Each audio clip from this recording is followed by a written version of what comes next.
எப்பேற்பட்ட விஷயமா இருந்தாலும் சரி, அத்தனை விஷயத்தையும் தவிடு பொடியாகிவிடும். அத்தனை விஷயத்தையும் தவிடு பொடி ஆக்கிடும். அப்பேற்பட்ட ஒரு விஷயம் உண்டு. வன்னி மர வழிபாடு. வன்னி மர வழிபாடு சனிக்கிழமை இது எல்லாரும் செய்யலாம். இது 7:30 நடக்கிறவங்க செய்யணும், 7:30 நடக்காதவங்க செய்யணும், அப்படிலாம் கிடையாது.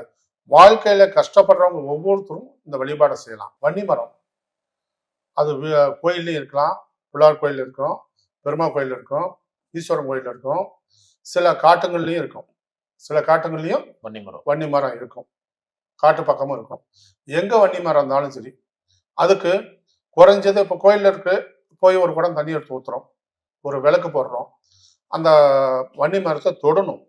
அப்படி மேலே தொட்டு, பகவானே இந்த மாதிரி எனக்கு இவ்வளோ கஷ்டங்கள் இருக்கு, இந்த கஷ்டத்துலேருந்து எனக்கு முடிவு காலம் பண்ணி கொடு, உன்னை நம்பி தான் வந்திருக்கேன், உன்னை நம்பி தான் வந்திருக்கேன், உலகத்தில் 1000 கோடி தெய்வங்கள் இருந்தாலும் உன்னை நம்பி தான் வந்திருக்கேன், ஆத்மார்த்தமாக மனதார அந்த வன்னி மரத்தை தொட்டு வேண்டி ஒரு விளக்கு ஒரு குடம் தண்ணி ஊற்றி, அல்லது 1 லிட்டர் தண்ணி ஊற்றி, 1 லிட்டர் தண்ணி கிடைக்கலையா 1 லிட்டர் தண்ணி வீட்டில் இருந்து எடுத்துட்டு போ, அந்த 1 லிட்டர் தண்ணி அந்த மரத்துக்கு ஊற்றி ஒரு விளக்கு போட்டு, விளக்குனா சாதாரணமாக ஒரு 100 மில்லி எண்ணெயாச்சும் இருக்கணும். சும்மா விற்கிற விளக்கு வாங்கி 2 விளக்கு பொறுத்து வச்சுட்டு 10 நிமிஷம் அமைஞ்சிடக்கூடாது, காற்றுல அமைஞ்சிடக்கூடாது. குறைஞ்சது 100 மில்லி விளக்காச்சும் இருக்கணும். அதுக்கு அந்த விளக்கு எரியணும். ஒரு 20 நிமிஷம் 1 மணி நேரமாச்சும் அந்த விளக்கு, இப்போ நீங்கள் போடுற விளக்கு குறைஞ்சபட்சம் 1 மணி நேரமாச்சும் எரியணும். அந்த விளக்கு அமையாதவும் இருக்கணும்.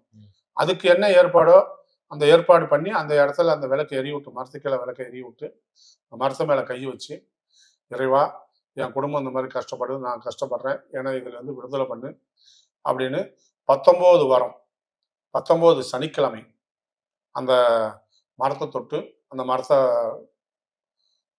வேண்டி 3 சுத்து வந்து ஒரு குடம் தண்ணி ஊற்றி ஒரு விளக்கு போட்டு 3 குடம் 3 சுற்றி வந்து ஒரு குறைஞ்சபட்சம் ஒரு 1/4 மணி நேரம் அந்த மரத்துக்களை உட்காந்துருந்துட்டு வீடு விட்டா நேராக இது போய் 3 செஞ்சுட்டு வீட்டுக்கு வந்துடணும். அதுக்கப்புறம் அவங்க பழப்பு பார்த்துக்கலாம். உங்க தொழில் என்னவோ தொழில் அவங்க பார்த்துக்கலாம். இப்படி 19 வாரம் செஞ்சு சாமி கும்பிட்டுட்டு, அந்த 19 வாரம் சாமி கும்பிட்டுட்டு வந்தீங்கன்னா வாழ்க்கையில குடும்பமே மேன்மைக்கு வரும்.